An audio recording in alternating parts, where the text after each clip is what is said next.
This is the Ivy League Hoops Hour, where we cover all things men's basketball in the Ancient Eight.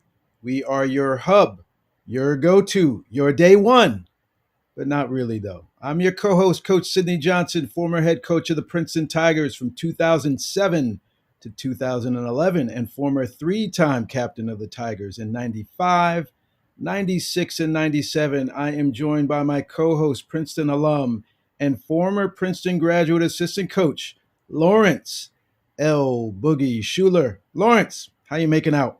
Outstanding, Coach. What's the good word?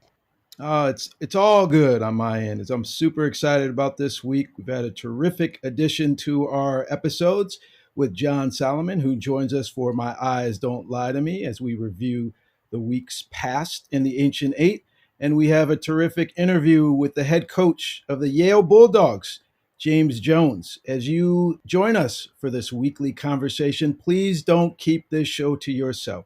Tell your friends, your family, colleagues, randoms that you run into on the street. Please tell them to listen in on the Ivy League Hoops Hour. Tell them to follow the show, subscribe, give us a 5-star rating, and ask them too to spread the word. We have a hashtag, Ivy League Hoops Hour, where we'll tweet out things throughout the week just to give you some added content. And we have our YouTube channel, The Ivy League Hoops Hour, where you can listen in on the show. And as always, we invite your input, feedback, questions, comments, suggested guests. Please email us at ivyleaguehoopshour@gmail.com. Now, you have all the ways to enjoy the show and spread the word. Let's get into it.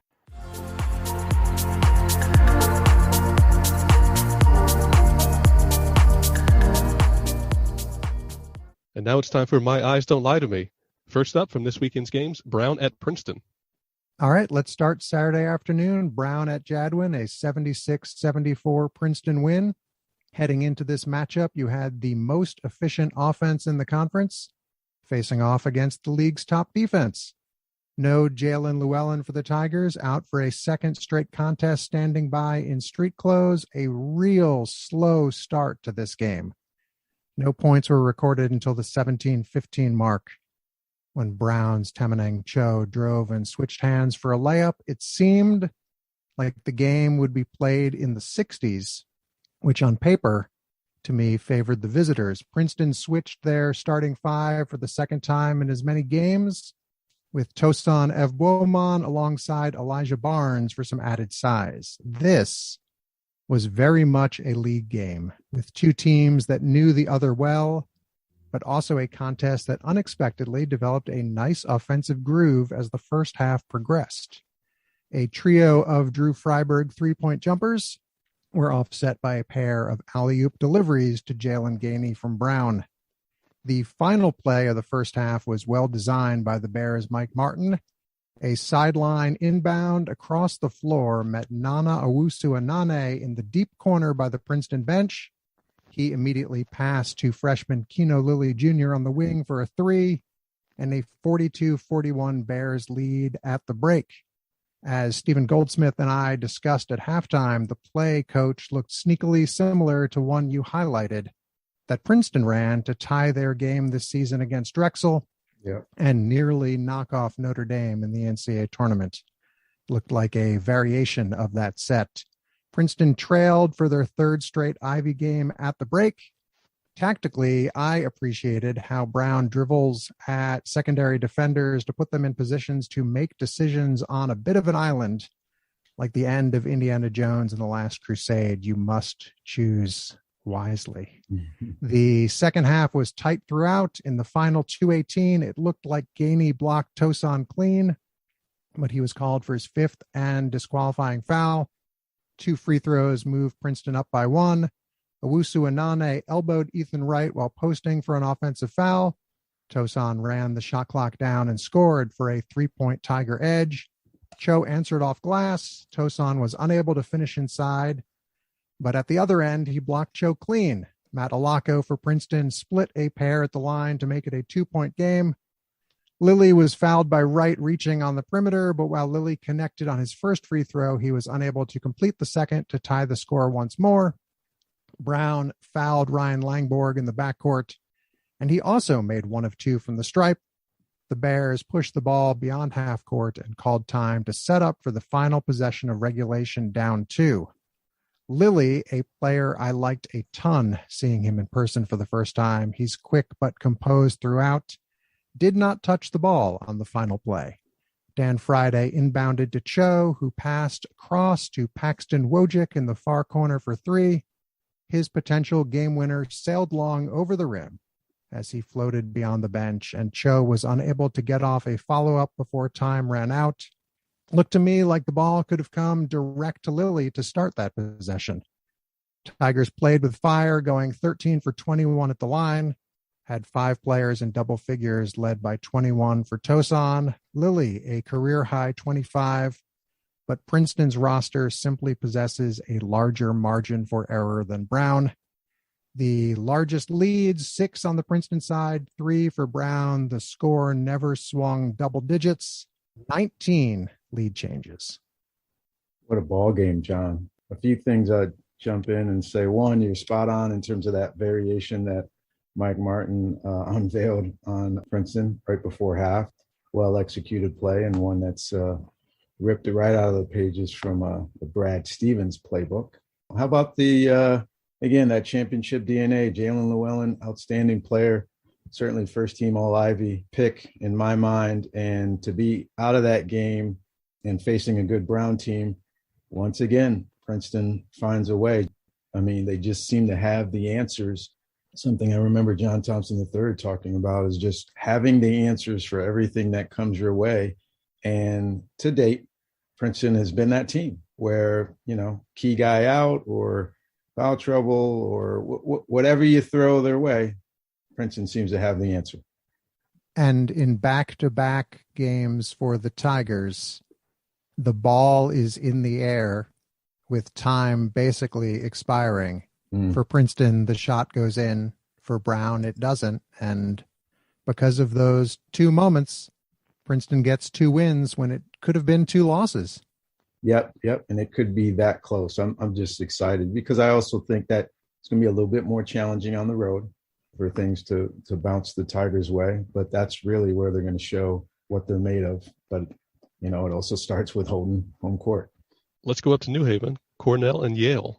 Oh, well, that's a game I know very well. I was fortunate enough to be in attendance for that game and obviously very close with Brian Earl. And so I actually snuck over to the team hotel the night before and spent some time with him and the staff.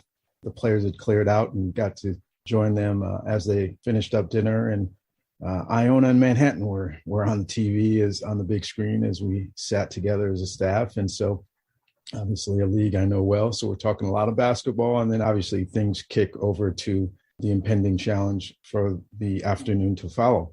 Yale, they know how good Azar Swain is, they being the Cornell staff, and really being attentive to how, dangerous he is from 3, mid-range, just able to get his shots. But Cornell wasn't sure what to expect because Yale had that long layoff, with the 1 game in 30 days or so. So it was fun to spend some time with them. And then I was able to attend the game in person representing the Ivy League Hoops Hour. I'll say this, rebounding and offensive efficiency have always been James Jones's calling card with his most competitive teams. But there have been 9 games this season where Yale has been out-rebounded and 7 games where they have finished with fewer team assists than their opponents. But guys, in person, this had to be the best performance of the season for Yale. They were absolutely dominant. I was impressed with their energy, their sharpness, their execution. They were outstanding.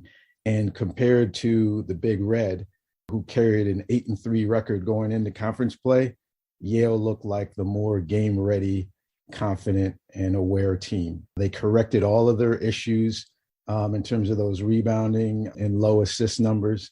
They were plus 16 rebounding margin, 20 assists to Cornell's 13. They forced 20 turnovers, and they held Cornell to 69 points. And Yale put up 96 points, guys, 96. Their energy, their bench was in it. It seemed like every guy who went on the floor played well. And with 5 minutes to go, James Jones he emptied his bench, and he gave his third unit some reps. And those guys look as sharp as the regular rotation guys. I'll say this, let's watch out for conference games to come, and certainly junior and senior year. Sophomore Matt Nolan, he's an East Catholic high school graduate from the Hartford, Connecticut area. He had his way with the Cornell defenders. He had 17 points, 8 rebounds, and I stand corrected. I will be eating crow. Yale is a contender this season, having seen how they performed. And Cornell, it's early, guys, but Ithaca may have a problem. They're 1-3 in the league, and they're just not looking like they did in the non-conference, whereas Yale really seems to be growing into the moment of conference play. Yeah, 1-3 in the conference, but only a game behind fourth place Penn in the loss column. Okay.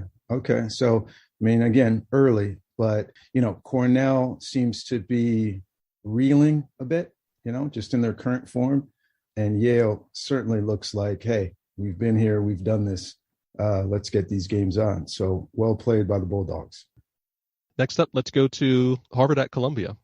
I was impressed by Harvard's just road form. 91 points on the road is obviously spectacular, but they took full advantage of Columbia not having Patrick Harding and Ike Nweke in the lineup.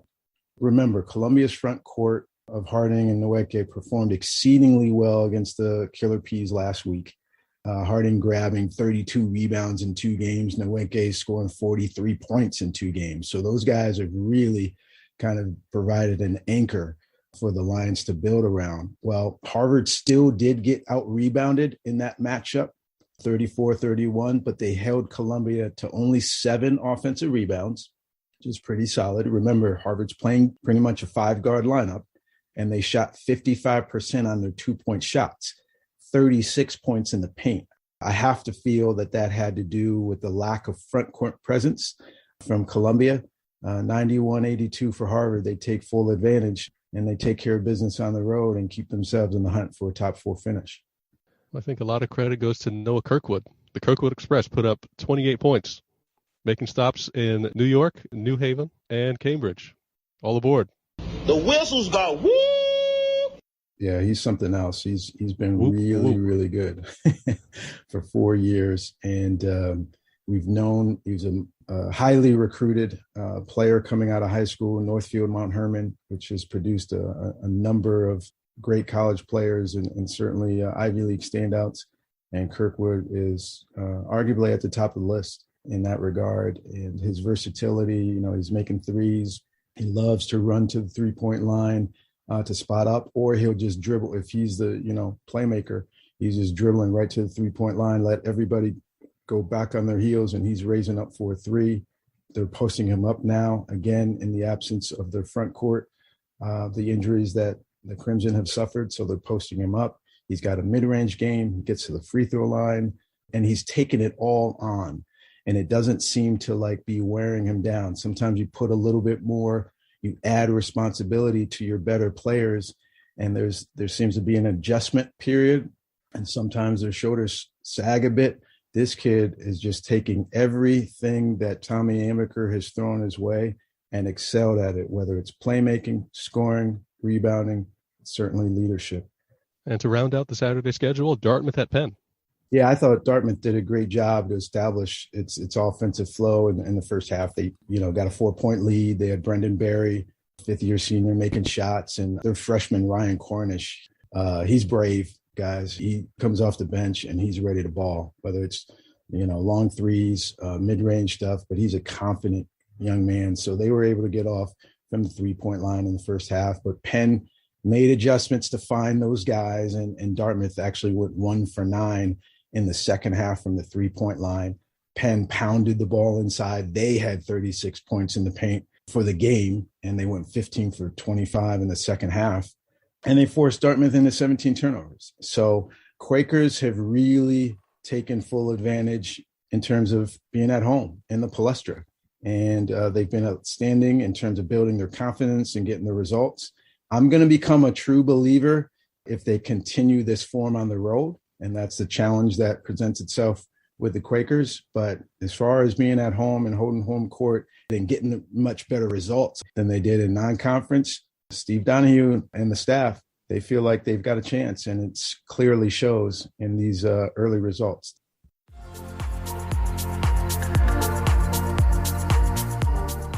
Being newcomers to podcasting ourselves, Lawrence and I want to bring your attention to a podcast that we have come to enjoy. Although they occasionally get to the pop culture or sports they claim to cover, Noah Savage spends most of his time on The World According to Noah Savage podcast, telling stories about himself, and tries to keep his wife and fellow comedian Alyssa Wolf from falling asleep. Whether it's bombing horribly on a stand-up show, getting a technical foul in a men's league game, or explaining why he had dog poop on his shoe in a work meeting, Noah and Alyssa truly never run out of things to tell each other on this hilarious weekly podcast, available on Spotify, iTunes, or wherever you listen to your podcasts. We encourage you to check them out. Now, let's get back to the Ivy League Hoops Hour.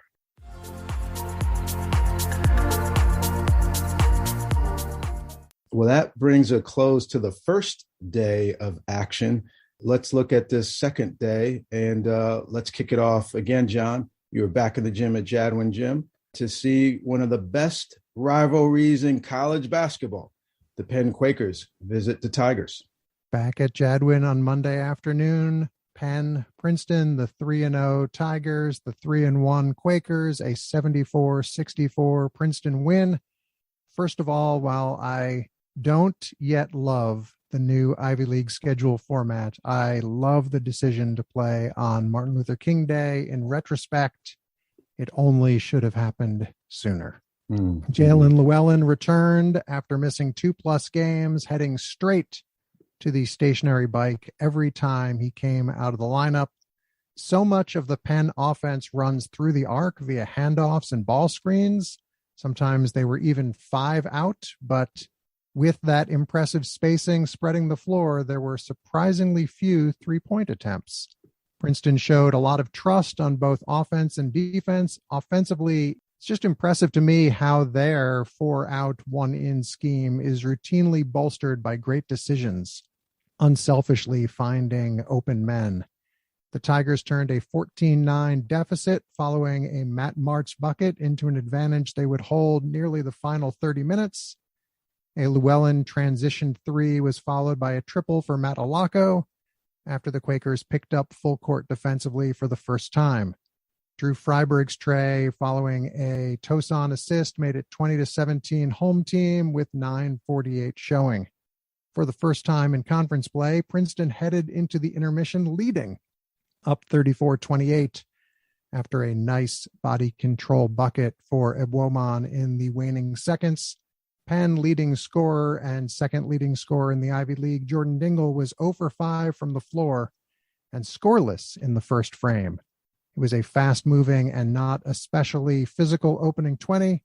Princeton was called for 1 personal foul, just 7 for the game, and Penn in the first half did not attempt a free throw. When play resumed, Llewellyn put home his own miss, and some wonderfully, again, unselfish passing in transition resulted in an Ethan Wright 3. The Tigers' first 4 possessions after the break went offensive rebound bucket, 3, right layup, Langborg 3. So that's 10 total points on 4 trips down the floor. That is efficient. And you got to be good to beat Princeton this year, especially at home where they're now 11-0.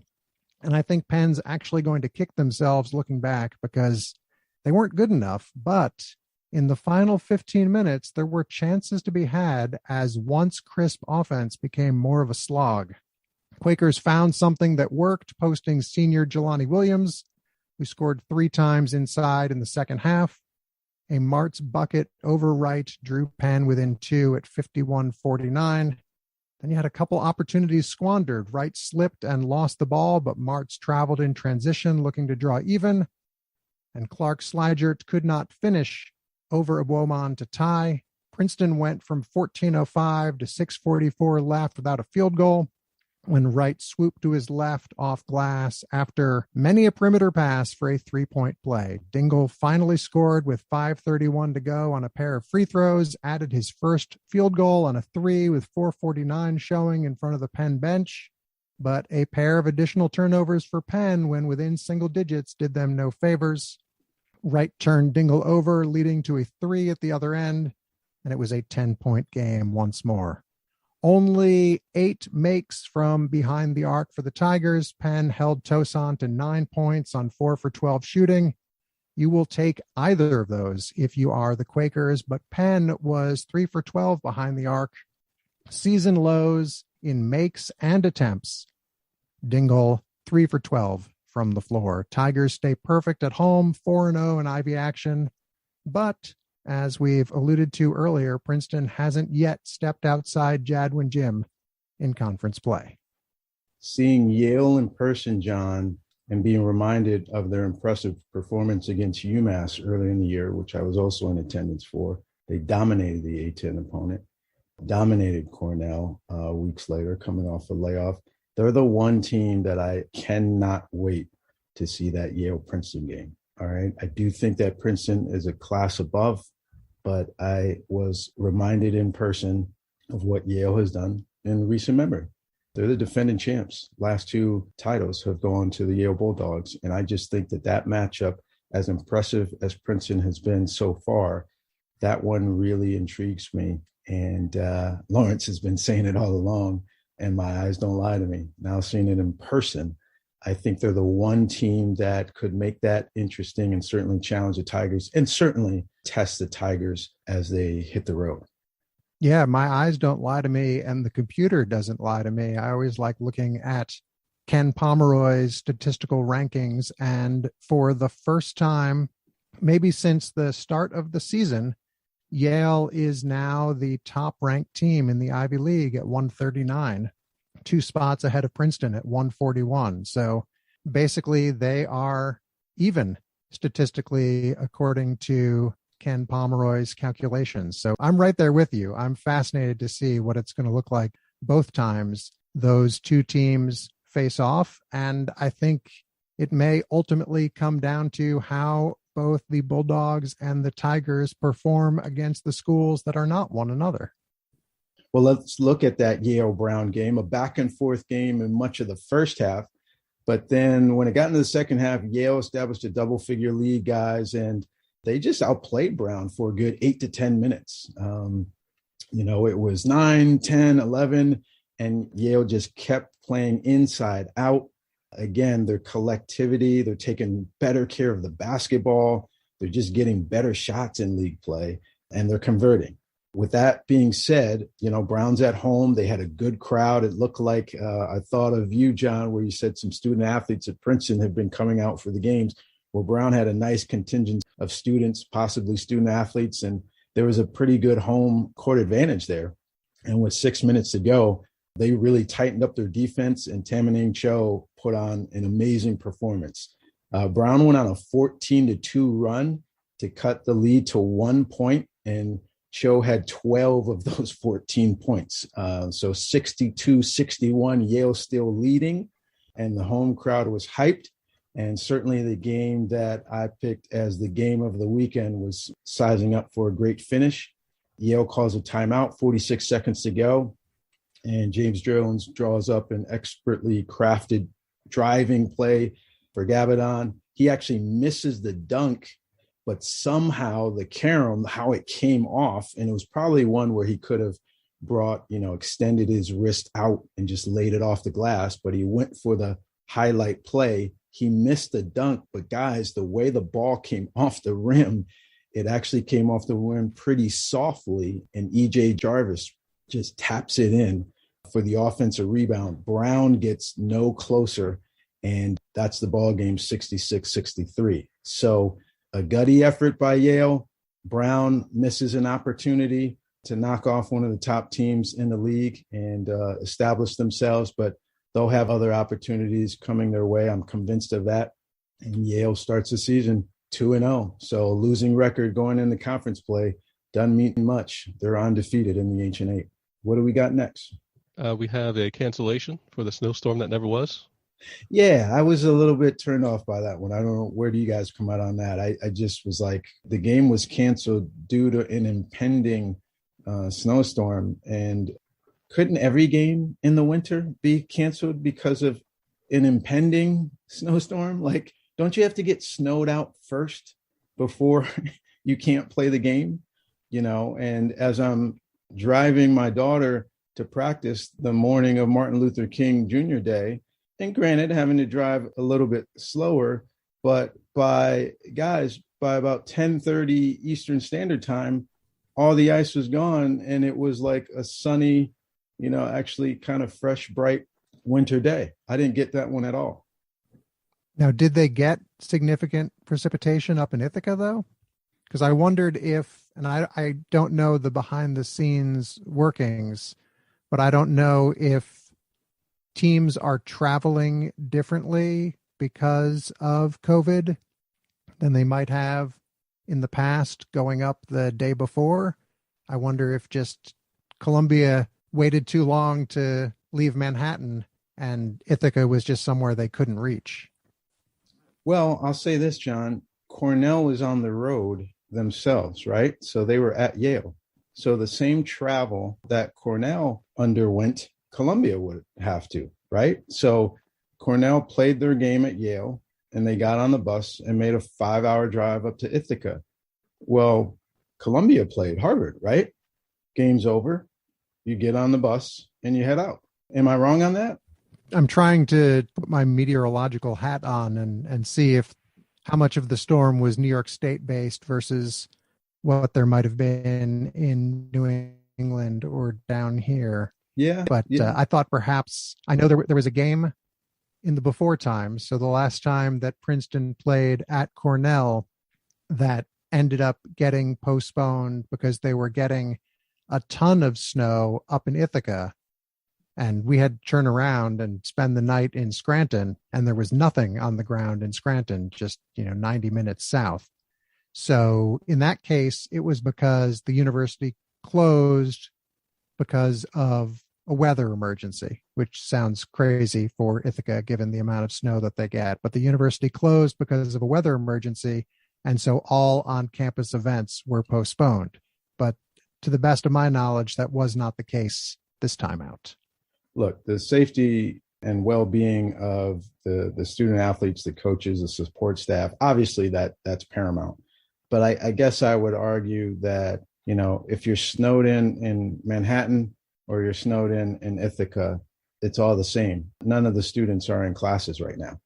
There's a little bit of flexibility to play a game that is an Ivy League contest. Certainly want to take part in MLK Junior celebration or special games there and keep this thing going.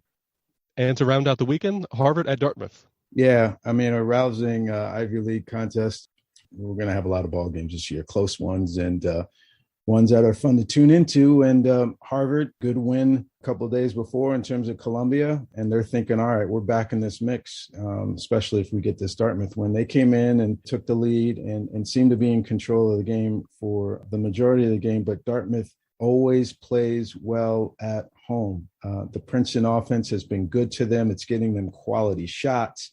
Obviously, they have plenty of shooters, but I like the balance that Coach McLaughlin has with the kid Krystowiak. The kid Wade has been good off the bench for them. It's been an interesting mix that he's been able to balance inside and outside play. Well, Harvard's in control of the game, and then all of a sudden Dartmouth starts to come back very late. Harvard goes to the line to ice the game, essentially, or at least give themselves a 2-point edge, literally with seconds to go. I think it was 3-5 seconds. They miss the free throw. Dartmouth grabs the rebound, pushes it down full court, pulls up for a 6-foot jumper right in front of the rim, and it goes long. And there you have it. Harvard going 2-0 on the weekend instead of 0-2, which is what I call it. So I'm way off on my picks this weekend, but that's the type of season that we're having. Kirkwood was again sensational, leading the Crimson with 24 points. I really like the kid, Rye, for Dartmouth. Unfortunately, he had a rough shooting night, and he was the one who got that last second shot. He actually finished 2 for 10 on the game, but he did grab 10 rebounds. And he also gives them kind of that inside out presence, but they just didn't make shots. They shot 34% from the field, and Harvard's defense is showing up. So well done, Crimson. I don't want to call him out by name, but I knew that Lucas Sakota had no chance of making that free throw, the front end of the 1-and-1. Why do you say that? Why do you say that? They're up one. It's a 1-and-1, and the referee is icing him. The referee is taking forever to get him the ball, and he's fidgeting at the line. He's like stepping forward, stepping back, shaking his arms, putting his hands up to receive the pass. Yeah. Sometimes that happens. It was. I felt like I've seen that a lot in the Ivy League, where big free throws, and I want you guys to watch for this. I want our listeners to watch for this the rest of the season, just so maybe I'm nuts. But I've seen that a lot in the Ivy League, big free throws late in games, and the officials, there's always something going on where they simply don't deliver the ball to the kid in a timely enough manner. Like I'm telling you, I've seen that image in my head watching games over the years. So just watch out for that. Somehow, some way, there's like let's make sure we have the substitutions right, or the time, or something with these officials that throws the timing off for these kids. All they want to do is step up and take that free throw, because certainly you get into your mind a little bit too much, and you get antsy, like you just said. Thanks for joining us on this week's version of My Eyes Don't Lie to Me. Our guest, chief correspondent, Jon Solomon. Thanks again, buddy. Good to hear from you. Of course, I'm starting to accept that title. Thank you. Yes, you wear it well.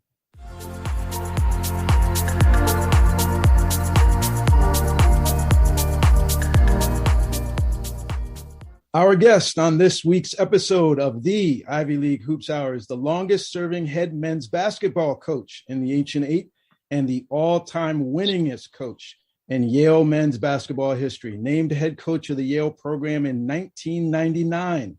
It took him all of 3 seasons to earn his first Ivy League championship in 2002, and he's rattled off 4 more titles since then, including the past 2 championships played in the league. In addition to the countless individual honors and all Ivy accolades that his players have earned, our guest has received considerable recognition for his coaching achievements, including the 2016 Hugh Durham Award, a recognition of the top mid-major coach in Division I basketball, the 2019 Ben Jobe Award, awarded to the top minority head coach in Division I basketball, and, folks, Ivy League Coach of the Year in 2015, 16, and 2020. With his team currently sitting at a 2-0 undefeated record in league play, he most certainly expects to compete for a 3rd Ivy League championship in a row. We have none other than Yale men's basketball head coach, James Jones. James, welcome to the show. Thanks, Sid. Lauren, I appreciate the introduction. Yeah, it's great to have you on, James. I'm going to swing things right over to my co-host, Lawrence L. Boogie Schuler. Lawrence, take it away. Coach, with the students on break, I'd like to get a sense of the vibe of the team and what your days are like. Can you talk to us a little bit about that? Well, obviously it's a good vibe because guys don't have to go to class, right? It's just basketball. Like, obviously the considerable amount of energy our guys put into their academics and the time and all of the late nights. And now it's, they're probably watching TikTok videos and playing silly games. So, it's a good vibe. We've gotten off to a great start in the league. So obviously our guys are feeling pretty good right now. How would you compare, you mentioned now it's a little bit lighter load for them. Do you see, James, during the year when academics are in kind of full swing, but you're also obviously playing a full slate of games, a little bit of, I don't know, like wear and tear, but there's a lot on these guys' plates. So do you actually see that kind of written all over them at times? Well, Sidney, you already know. Yeah. You played in the league and you coached in the league, right? So, you go to practice some days and you see that glassy-eyed look on some of your guys' faces. Right. Or you're in a film session and you see some guys dozing a little bit here and there because they're just tired. right? Right. So those things are going to happen throughout the year. And that's why, this time of the year, it's really good for our guys because they can just focus on basketball and the other parts of their lives as they get ready for another semester of heating it up here academically. But yeah, you can certainly notice it. And, we go through it, and you as a coach, you have to be cognizant of it. So you can give them maybe a lighter day when they need it, because you can take a look at them and know that, you know what, I'm not getting a lot out of my guys today, not because of their effort or not because of what they want to do, but just because of where they are physically. And you have to give them some extra time. James, you won your first title in 2002, and now you're looking at being a defending champ of 2 titles in a row in 19 and 2020. And I know you've seen a lot of basketball and you've seen a lot of changes through the league and different programs and all that. But here's what I want to do, James. I want to know what you've learned from yourself as a coach during that time, from 02 first championship to 19 and 2020, these championships, and now, the difference in the way that you run the program and maybe even perhaps the things that have stayed the same during that time. Well, I'll tell you, let's go back with 1999. I was half crazy. I was 36 years old. Yeah, young.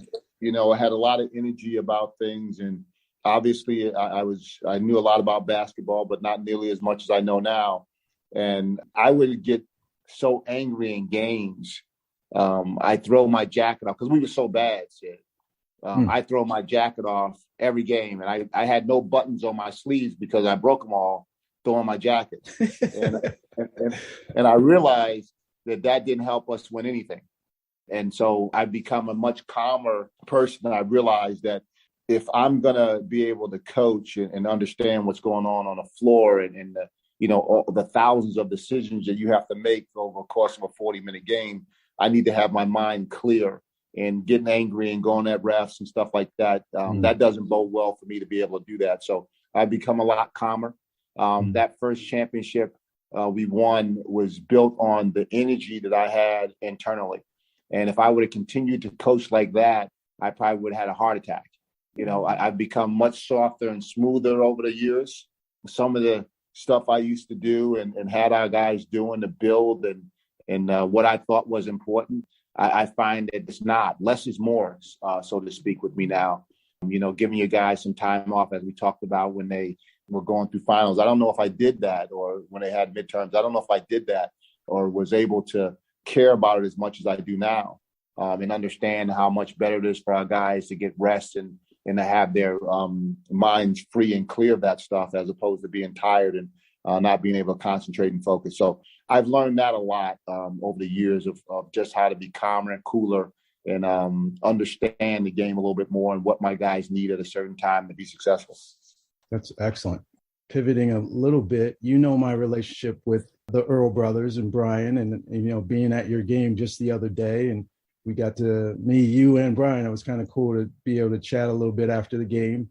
But that there's all kinds of family connections throughout the college game and the Division I level. The Earl brothers, Dan and Brian. There's Archie and Sean Miller. There's the Patinos, Rick and his son Richard, and then obviously your brother Joe, head coach at Boston University. I'm wondering if you can share with our audience, with myself and Lawrence, just the dynamic between you and Joe. Is he the first person you call after a big win, a tough loss? I mean, what is that dynamic, James, between the two of you? Well, I'll tell you a little short story about my brother. So when he got the job at Columbia, I did everything under the sun to help him get that job in terms of mentoring him, talking to him, trying to help him. Nice. Obviously these jobs are coveted, and there's 350 some odd Division I jobs now. There was less than that when he got his. So I ended up giving him my report of all the guys we were recruiting, our recruiting report. So I gave him a list, and back then we used to print it out on a paper, and you knew guys to call and with numbers, address, and parents' names, and all the important stuff. And I just gave it to Joe because I want him to be able to show the people from Columbia that he knew who to go after recruiting wise. Wow. So that being said, there was a kid by the name of Ben Nwiku, I believe his name was, and he was from down in South Jersey. And we were trying to recruit him and get on campus for an unofficial visit. And then I learned that he visited Colombia. His parents were in Africa. So I was trying to figure out, Joe, who'd you get to bring Ben on your campus? So I asked him that question, and he goes, I got to go. And he hung up the phone. So I called him back. I said, yo, my man, I just gave you my top recruiting list. And now I'm asking you about a kid, how you got him to campus. Like, we're either going to share and be together or we're not. So just let them know what the rules are. So, and so I'll tell that story, busting his chops. Joe is tremendous. He's my best friend in the world. We talk most every day. He leans on me a lot. I'm an older brother and I'm supposed to know more. So, I try to help him as much as I can. And, we've had a great deal of success, and he's had some success, certainly recently with his team. And we kind of just chat about basketball, and it's fun. I tell you, the best thing about it, Sid, is that I'll go recruiting someplace and we will not have talked that day, or we may have said, hey, I'm going recruiting today and not mention where. And all of a sudden he's in the gym. Wow. Or our schedules match up in the summertime, and you just get to sit next to your brother for, an hour and just laugh. And let me tell you something. We have a younger brother. I have a sister, and I have another brother. I have a huge family. Mm-hmm. But when I get on the phone with my brother Joe and my brother John, all we do is laugh. Right. We barely laugh about stuff that we went through. Like, we had a tough childhood. Our parents were divorced when I was 11. Joe was 10. John was 9. We had a tough childhood in a lot of ways. We got shipped around, and just a bunch of stuff going on. And and all the crazy things that happen. We'll get on the phone and we'll laugh till we cry. I said this to them once. I go, I wonder if other brothers do this. Because again, it's just an unbelievable relationship I have with my brothers, and being able to be in the same profession with him and share and do, it's tremendous. That's outstanding. He's actually told me about the text chain with you and your other brother. He's told me about that and the stuff that you guys get going, and that he's howling when it's whatever you guys are talking about. How are those games then? That's real love, man, and joy. How are those games when you're playing against each other? I got another story for you.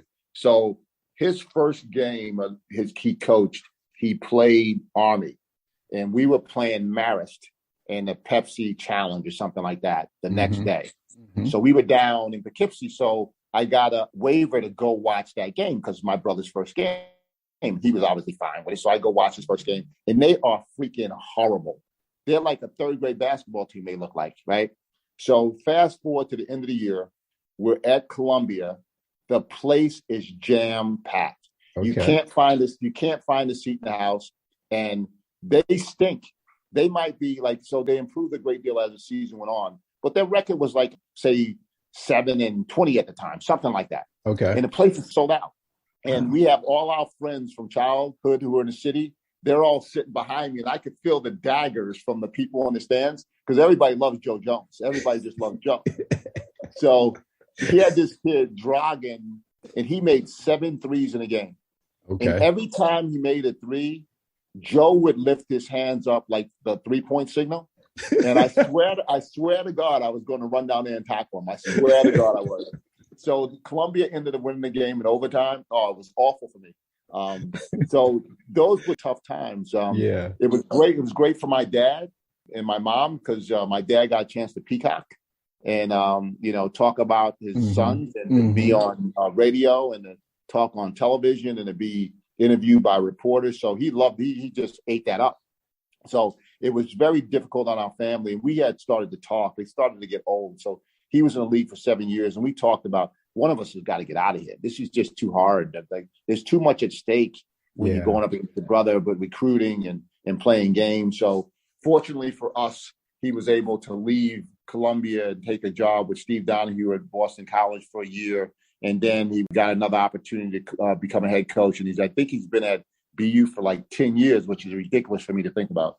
Yeah, it's amazing. And then I'm being very sincere here. When he won the Patriot League championship, I was so happy for him. We had a good relationship when he was at Columbia, and I actually, for whatever it's worth, I wasn't thrilled of how they handled him leaving Columbia. So we've just kind of bonded on that. And I thought of you I thought of you when your brother won, because that's a heck of an accomplishment. That's a good program, but they hadn't broken through in a bit. And I just had to imagine the pride that you had to feel for your younger brother. Well, I'll tell you this. So a couple of things.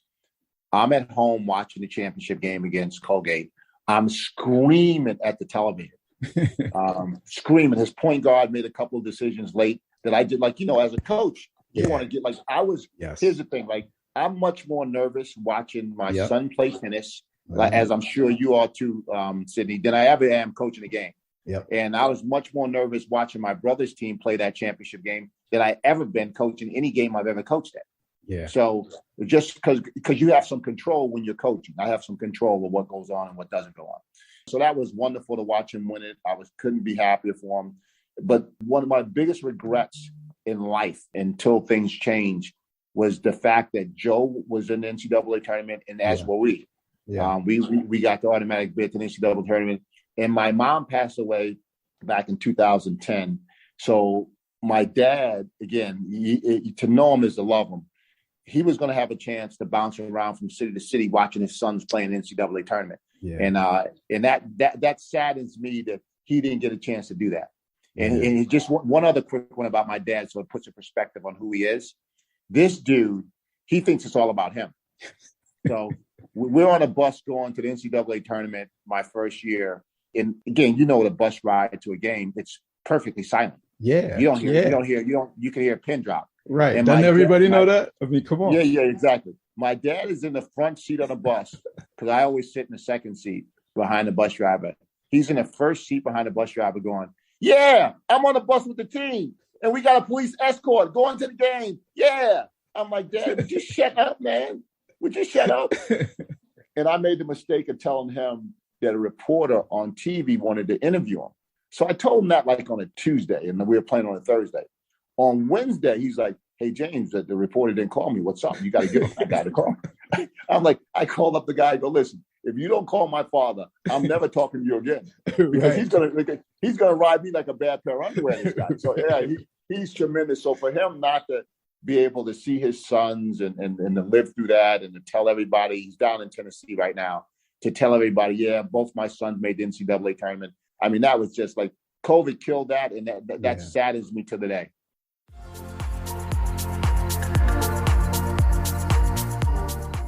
Doesn't everyone know the rule of a quiet bus on game day?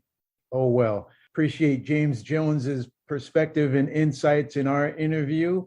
And we encourage you to join us each and every week as we bring the best interviews we can find throughout the Ancient Eight: student athletes, coaches, administrators, referees. You name it, you recommend it, and we'll get them on the show. Email us at ivyleaguehoopshour@gmail.com. And we'll continue to bring this amazing content. Now, back to our interview with head men's basketball coach of the Yale Bulldogs, James Jones.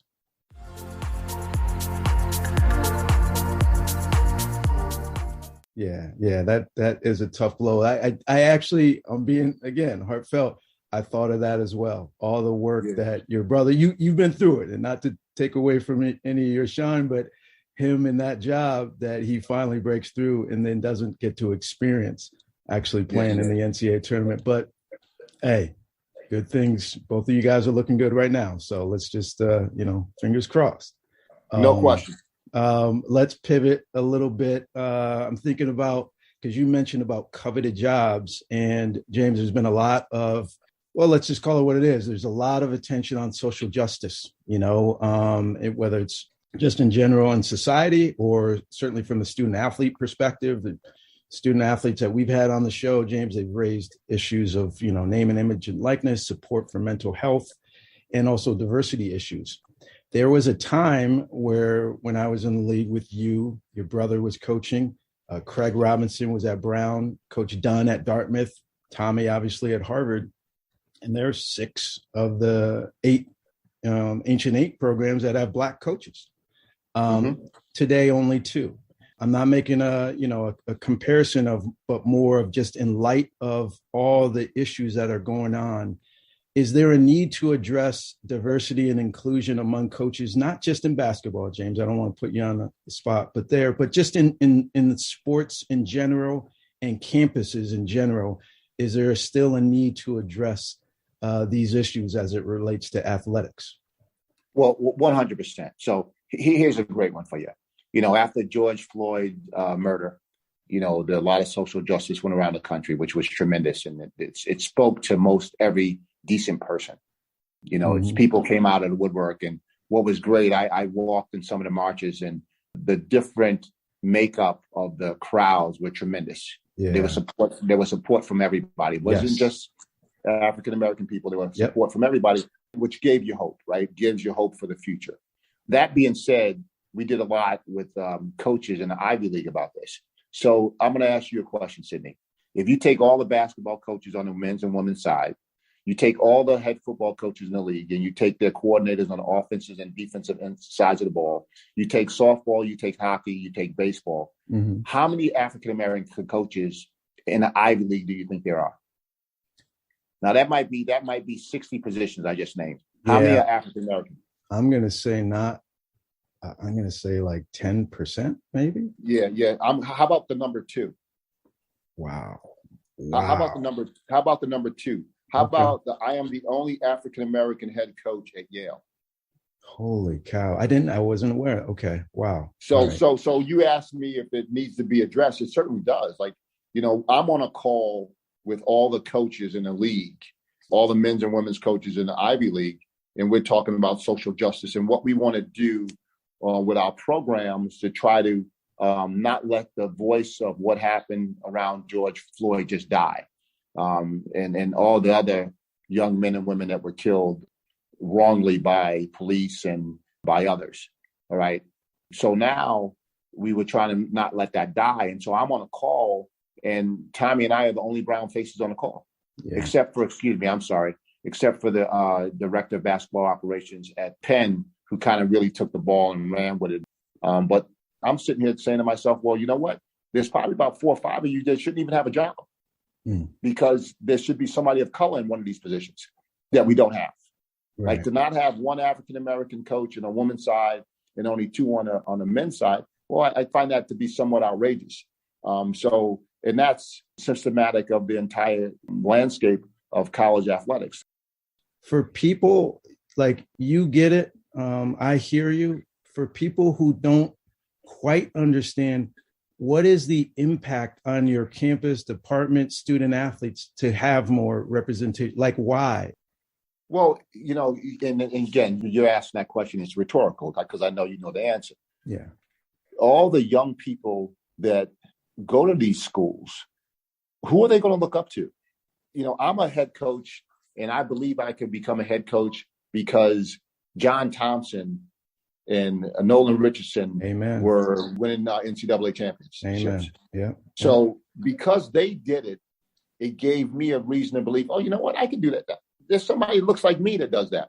So it's important to have people that look like you to make you feel like you have an opportunity. It's a subtle, simple thing, but that's just life. One of my good friends, his name is David Beckman. David Beckman started the Starter Company. You remember those silky jackets that everybody used to have? Yeah, that was him? Yeah, that was him. He started that company. He's a local guy. He coached Casey Hughes in high school. Yeah. And ever since then, we become friends. And he went down to Pinehurst and coached down there. And there's the kid that's in the pros that he coached. In any event, he's a good friend. And when he was growing up, we go to lunch several times a year. He told me about his mother and how they used to save, and she had like these coffee mugs, and like you put one for charity, you put one for a dime in for electricity, you put a dime in for the water bill, and that's the way they handle their business. So he grew up working in a factory for a man who did apparel business, and he learned the business, but that person that he worked for looked like him, same nationality. So he had a belief, and now again, he had a belief that, you know what, I think I could do this too. Right. So I think that's kind of part of it. And that's why it's so important to have different races in our country in these positions of power, so the young people have someone to aspire to that looks like them, that have had some similar experiences. Well said, James. I appreciate you sharing. You talk about young people that are following your lead. I've been so impressed with what you've done with the program, how you've built it, the conviction, the purpose, the togetherness of your teams. Finish this sentence for me. A player, a potential recruit, or you can think about a player in your program now who embodies what you stand for. They will thrive under James Jones because they have these types of qualities. How would you finish that statement? I think that, number one, they need to be able to believe in who we are and what we do at Yale. Mm-hmm. I think that togetherness and belief is what really makes things special. There's nothing more incredible than building a team together and having a goal and reaching that goal as a group. So someone who wants to be a part of something special and give up something of themselves to be really good. I'm sitting in my office now and I have a photo from my last championship. Two championships ago, 2019. And there's a photo of the team with the trophy. And I have recruits come in and I ask them what they see in that photo. And, they'd say happy people, excitement, championship. And I say, what I see there is sacrifice. I see guys that never played, that came to practice every day and wanted to make the starters better. I see a starter who averaged 13 points a game and was a second-team all-league player, but as a senior, Trey Fields became our best defensive player, and his offense suffered somewhat because of what he did for us, but we don't win without him. So I see kids who are going to sacrifice and who are committed in believing what it is that's important to be successful. That's outstanding. Well, I'm sure that they're following it. Well, I know that. I look at the program, I look at the quality of recruits, the development, and your 2-0 start, James. It's been impressive with such a long layoff. So I'm excited to see how the rest of the year plays out. I know you guys are going to be ready. Appreciate your time and joining us. And before we let you go, James, we always ask our guests if there is something that they see, whether it's on their campus, so at Yale, within the department, and you have touched a bit on the diversity and inclusion, whether it's in Ivy League athletics or in college basketball as a whole, something that you would like to see change, and you could wave your magic wand and make it happen overnight. What would that look like? What would that be? If you look at NCAA football in 1A, there's a larger percentage of teams that are able to play in postseason. Having been to the NCAA tournament, having been to the NIT as a coach, it is truly a special, unbelievably wonderful event to be a part of. If the NCAA tournament was extended, and part of me thinks it shouldn't, just because it takes away somewhat of how special it is, but to have more kids to be able to experience that. When I first got to Yale, that's what I wanted to accomplish. I wanted our community, because as you know, you're a Princeton Tiger. You guys dominated the league with Penn for so long. It was my goal and my vision to be able to do that here at Yale. So we can experience what that joy is like and being part of that. So to be able to create a larger pool of, and I can't tell you if it's 96, 128, but to be able to have a larger pool, make it to the NCAA tournament. I remember taking my son to elementary school in 2016 when we went to the first NCAA tournament. There were some kids sitting down in his class filling out the bracket. It's just this wonderful, unbelievably American thing that we have, and to have more kids experience that, I think I would love to see that happen. You're the second coach that's come on the show and shared that. You'll get a kick out of the fact that Brian Earl, Cornell Big Red head coach, said the same thing, James, and my co-host had a little bit of a follow-up. So I'm going to swing it to Lawrence right now. Lawrence, what do you say? So that's just coach there. Sydney is just stirring the pot. Trying to get me started, worked up about Brian Earl's bubble tournament. We've been having this debate on the Princeton side for years, and we still haven't resolved it. Brian Earl is in favor of expanding to 128. Yep. I say 64 is enough. If you want to get in, you got to win the games on the schedule. And, that's harsh. And, I'm right there with you in terms of sharing that experience. It would be a great thing to get more teams in, but I think maybe we should shoot for it at large bid before we start stacking the deck. Well, listen, I was in the room like in 2016. We went to New York, and we had a week before we played in the tournament, so we went and watched the Knicks play, and then we saw ground zero of them picking the NCAA teams, and they explained to me how they did it. I was on an ad hoc committee, and I flew out to Indianapolis to talk to them about how teams are selected. And the way things are currently set, there is no way in the world that, in my mind, that an Ivy League team can get an at-large bid because it's just stacked up against you. You're not going to have enough opportunity to get quad one runs unless you're going to go out and play somewhere in like the Rainbow Classic or somewhere out in a tournament where you're playing on a neutral court, because none of those schools are going to come play in your gym. So that means I got to go beat Seton Hall at Seton Hall. Yep. I got to go beat Auburn at Auburn when they got Jabari Smith and 3 officials against me. So it's one of those things that an at-large bid is a dream to have. And, like I said, I want more people to experience it, but like I wouldn't want to cheapen it, right? I don't know if, like I said, I don't know if it's 96. I don't know if it's 128. I don't want to cheapen the NCAA tournament. You look at a year when VCU wasn't supposed to even make the tournament. They got all that crap about making the tournament, and they end up going to the Final Four. So, I think every year there's some teams that don't make it. And again, I don't know if 128 is the number. There's some teams that don't make it that all of a sudden they could have an opportunity. And all these little guys there was a year where St. Mary's was like 26-4, and they don't make the NCAA tournament. Yeah. And it's just like, because they don't get a quiet one. Like, you have no idea how hard it is for me to schedule. You had no idea. It's impossible to schedule games. So that's one of the reasons why I would love that opportunity. And, like it's never going to, I don't know if it's ever going to happen. I don't think it is, but that's a dream that James Jones has. And it's a growing sentiment among the league. Well, I know a dream that you also have is to play your best basketball down the stretch, and you have a 2-0 start to doing that, James. This has been thoroughly enjoyable for myself and Lawrence. I know we went a little bit over your time, so I hope you can get back to prepping for the week. But James, thanks so much for joining us on the Ivy League Hoops Hour. It's been a great conversation. Appreciate your time, man. You guys be good. Great talking to you. And you need anything over here, just let me know.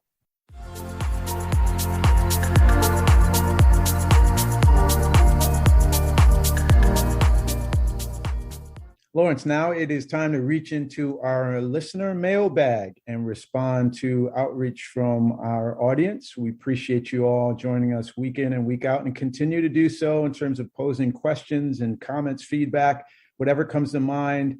Write into us at ivyleaguehoopshour@gmail.com, just the way that Paul Cook did, one of our dedicated and loyal listeners. Thank you, Paul. He wrote to us last week, and we're excited to include you into this week's episode.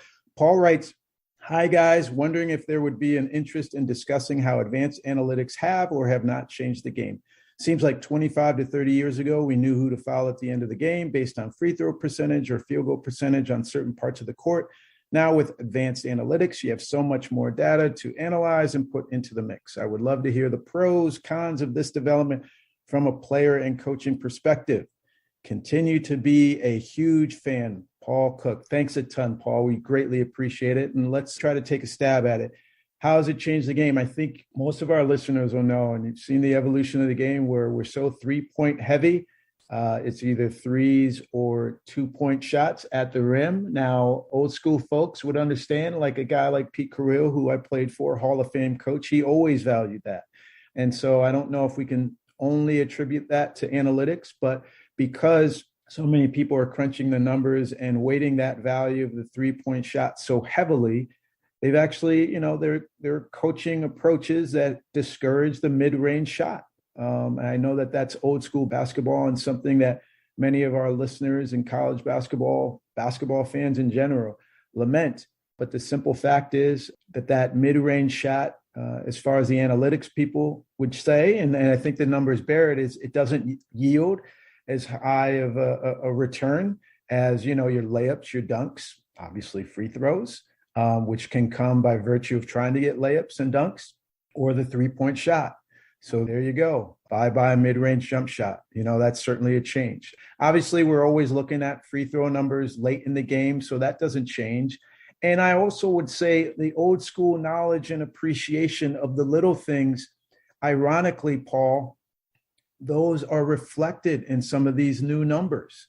Okay, so for example, effective field goal percentage, that's a new analytical number that gives a value or a weight to shooting, and we always have understood that, being a long range shooter, there's a great value and worth to that.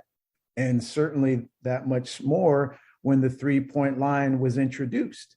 And so if I make 5 threes out of 10 shots, and Lawrence, my buddy, my teammate, he makes 5 twos out of 10, makes 5 layups. With all due respect to my co-host, I'm probably bringing a greater value to the team. An effective field goal percentage, which considers your made 2s and 3s with an extra weight towards the 3-point shot, reflects that truth, that fact. So there's certainly some pros, there's certainly some cons. I think a challenge too is condensing all of this new information, these new numbers, because you can get carried away with it. Without a doubt, from a coaching perspective, you can kind of go on and on and on. And the challenge is condensing it and delivering it to your players so that they continue to, of course, they want to play smart and know what the probabilities are of certain players going left or right or looking to step back and shoot, and they can defend all those things, but they also want to play with their hearts. You also want them to improv, because basketball is nothing if it's not fluid and led by players' decisions. You just want to help them make really good decisions, but essentially put the ball in their hands and let them hoop. And so condensing those numbers, that is a great challenge from a coaching perspective and certainly from a player perspective, to have those numbers not overweigh them. I'll say an offshoot of this, and I always put a plug into us because I'm passionate, is just in terms of youth player development in basketball. Analytics is fully integrated at all levels, folks. Professional basketball, NBA, European basketball, highest level, Olympic, international competitions, high major basketball, mid-major, small college. They're even trying to pool their resources to buy video cameras and the different computer software to be able to analyze their practices and games, even high school and competitive prep school. So those folks who are out there in the youth basketball development space, I think, frankly, don't have an awareness of the integration of analytics and, frankly, the modern game, pass, dribble, shoot, defend, and coaches on their endless pursuit, coaches at the higher level, an endless pursuit of efficiencies. And so then you have to train players and develop them with an understanding of that, how that may affect what their coaches or their teams are going to ask for them as they mature, and also what these numbers mean, And so that's my little bit of a rant, but it's certainly something that I think is relevant to this conversation. Paul, it's an awesome question that you pose. Glad to have taken it on and tried to take a stab at it, and certainly give us your response to it. And we open it up to our listeners as well. Don't hold back in terms of responding or commenting on anything that we cover in this show. It certainly is all things men's basketball in the Ancient Eight and then some. So please join us in this debate, this discussion, this ongoing conversation throughout the year. Ivy League Hoops Hour at gmail.com. That's how you can reach us. And we will be sure to work your emails into the show.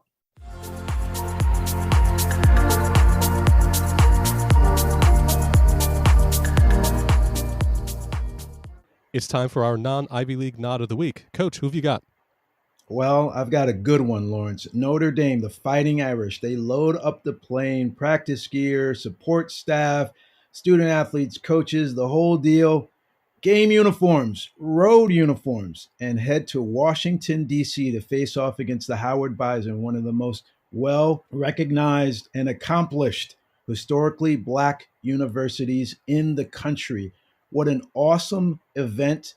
Fantastic game to be played on Dr. Martin Luther King Jr. Day. And the ball game was a good one. Steve Settle III for Howard leads all game scores with 25 points. He's a 6'10 sophomore. He actually grabbed 7 rebounds as well.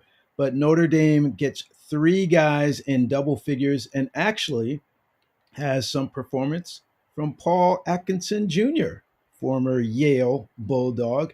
He goes for 6 points and 5 rebounds. Notre Dame comes out on top, but it was a close game. And again, being played on MLK Jr. Day, what an awesome game to have. Great event. Hopefully there are more signature games like that and shine some light on HBCUs and on Dr. King Jr.'s legacy. And now it's time to spread some love around the Ivy League. This week we're going to highlight Princeton men's track and field. Junior pole vaulter and Norwegian Olympian Sander Guttormsen set an Ivy League record at the World Pole Vault Summit with a height of 5.71 meters. Well done, Princeton track and field.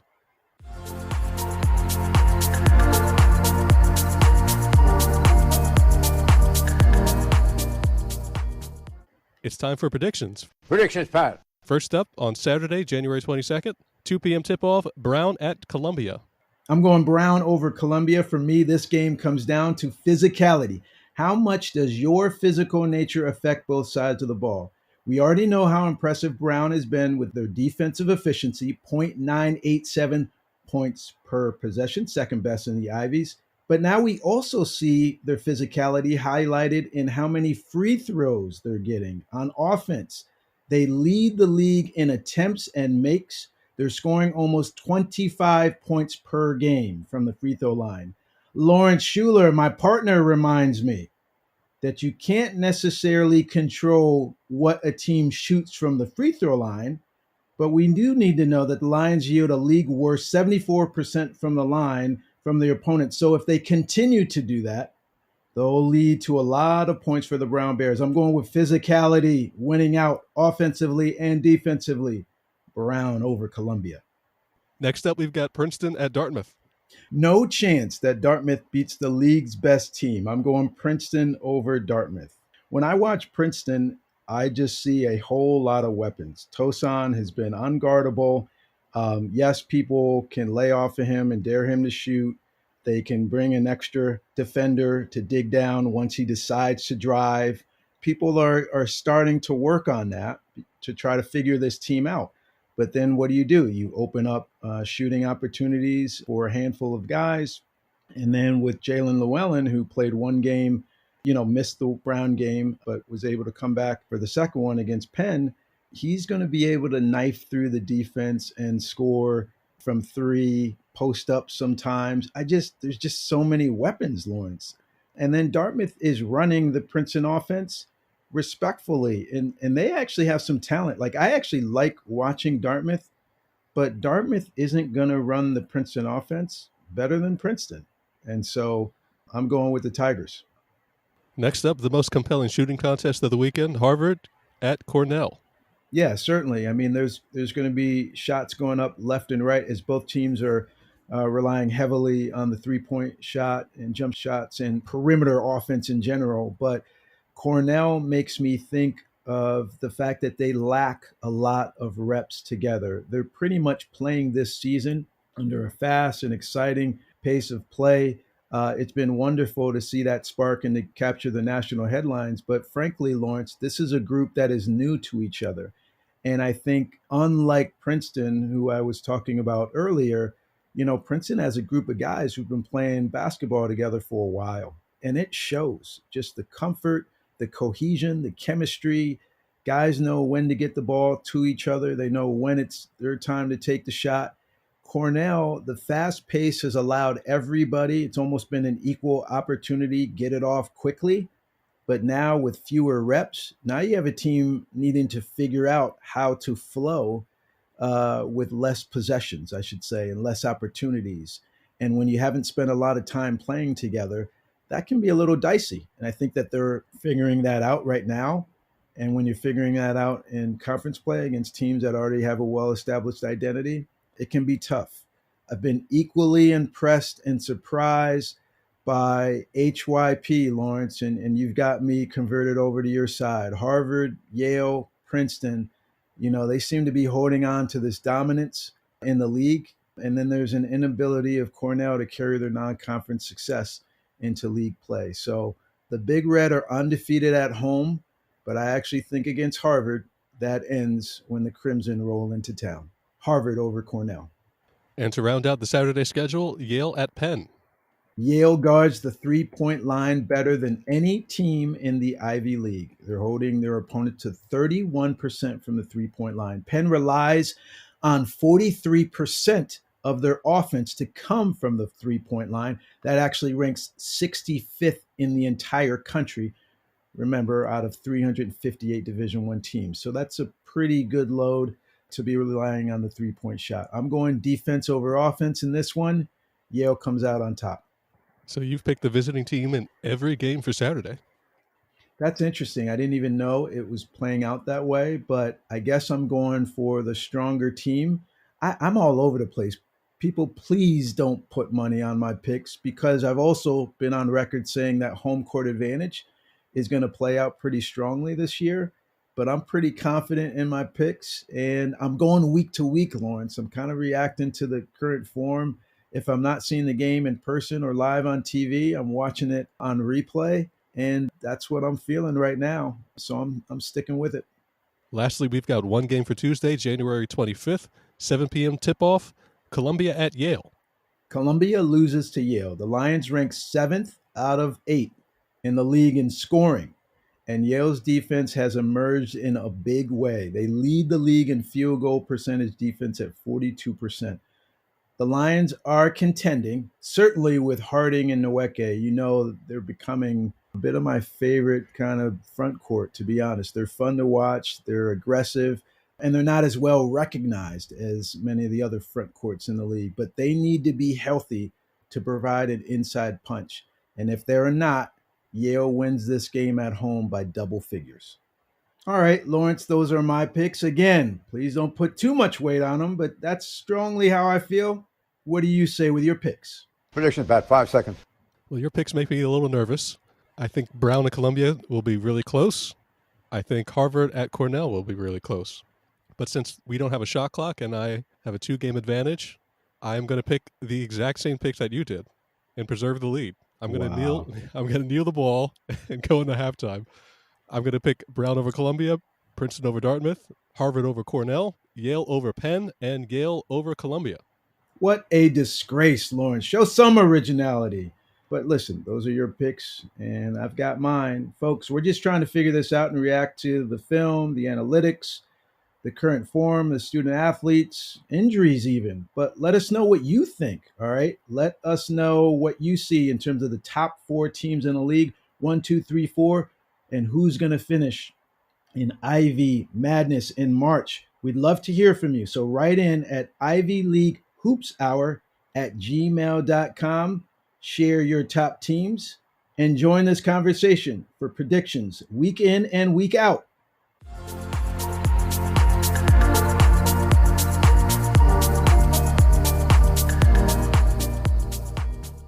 One more thing before we go. One thing I almost forgot. Are you calling any games this week? Actually, Lawrence, I've got another Atlantic 10 face-off that I'm covering. Super excited to be on USA Network yet again this Sunday, January 23rd, 1:30 p.m. Eastern Time. The UMass Minutemen, Lawrence, they're shooting the ball really well. One of the best shooting teams from the three-point line in the entire country.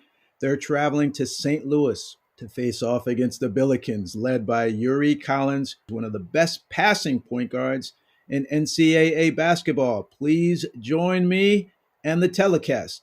Again, Sunday, 1:30 p.m. on USA Network. 304 black jerseys. Oh, what a look off. Well, in our humble opinion, another outstanding episode. Why can we say that? Jon Solomon has certainly elevated our conversation and been a wonderful guest on My Eyes Don't Lie to Me. Terrific interview with James Jones, head coach of the Yale Bulldogs. And then we have you all joining us week in and week out. Couldn't do much better than that. Please continue to join us. Let us know how we're doing. Write in and share your feedback, suggestions, comments, suggested guests. You know the deal. And any point or counterpoint that Lawrence and I engage in. You can reach us at ivyleaguehoopshour@gmail.com. And please share this fun with your friends, family, colleagues. Let them know about the Ivy League Hoops Hour. Encourage them to subscribe, follow us, give us a 5-star rating, and spread the word as we cover all things men's basketball in the Ancient Eight. This is going to be a heck of a ride in conference play. We will see you next week.